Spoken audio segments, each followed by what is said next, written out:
Bonjour, j'espère que vous allez bien. Aujourd'hui je vous retrouve pour un nouveau conseil de Noël. Et je vais vous parler d'une petite saga qui est chère à mon cœur parce que j'ai lu 36 000 fois les mêmes tomes de mes 10 ans à mes 15-16 ans. En fait je lisais pas beaucoup à l'époque mais je ne lisais que cette saga. Dès que j'avais fini le cycle, et bah je reprenais au début. Et puis j'étais repartie. Et encore, et encore, et encore, et encore, et encore. Je vais vous parler du Journal d'une princesse de Meg Cabot publié aux éditions Hachette.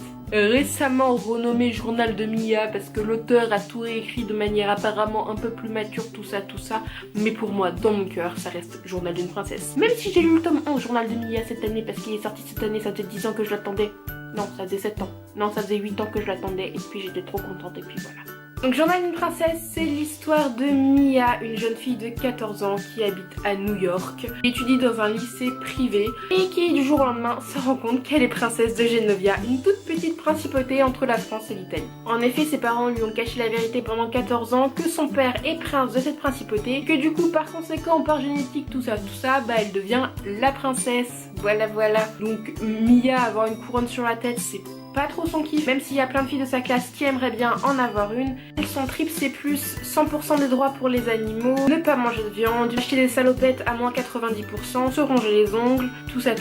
Et du coup quand elle découvre qu'elle est princesse, son premier réflexe c'est de le cacher à tout le monde. Mia ne veut même pas dire la vérité à sa meilleure amie Lily. En cachette après le lycée le soir, elle va rejoindre sa grand-mère pour avoir des leçons de princesse tout à fait génialissimes parce que la grand-mère de Mia est une personne tout à fait détestable. Du coup Mia, maladroite comme pas deux, et bah doit savoir quelle fourchette utiliser pour manger du poisson qu'elle ne mange pas. Elle doit connaître toutes les têtes couronnées qui ont précédé son papa et même celles des autres pays, enfin elle doit connaître énormément de choses et elle s'en contrefiche. Et du jour au lendemain, toute la ville, tout le monde entier même je dirais, est au courant que Mia est princesse. Du coup ça fait pas mal de remue-ménage dans sa vie, dans ses amis, dans sa famille, tout ça. Parallèlement une jeune fille de 14 ans, les hormones ça travaille un peu et les premiers amours, tout ça, bah ça commence quoi.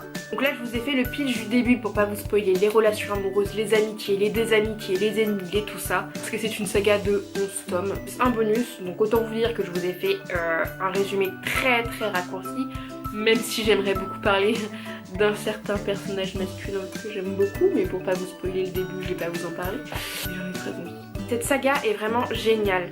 Moi je l'ai lue pendant toute mon adolescence, j'ai grandi avec Mia. Vraiment une lecture qui accompagne le développement d'un préadolescent et je trouve ça juste génialissime. Je suis vraiment l'évolution de Mia au début totalement naïve, qui devient de plus en plus mature, qui apprend à faire ses choix. C'est vraiment une lecture mais doudou en plus.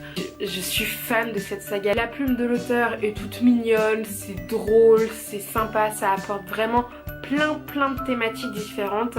Ce qui est génial aussi dans ce livre, c'est qu'il est écrit d'une manière d'un journal intime, donc on a vraiment l'impression d'être Mia.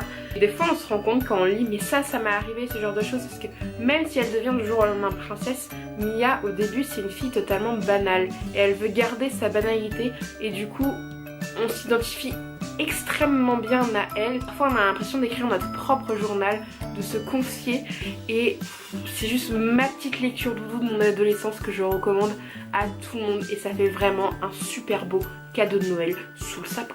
J'espère que ce conseil lecture vous aura plu et sur ce je vous dis à demain pour un nouveau conseil. Je vous fais plein de bisous.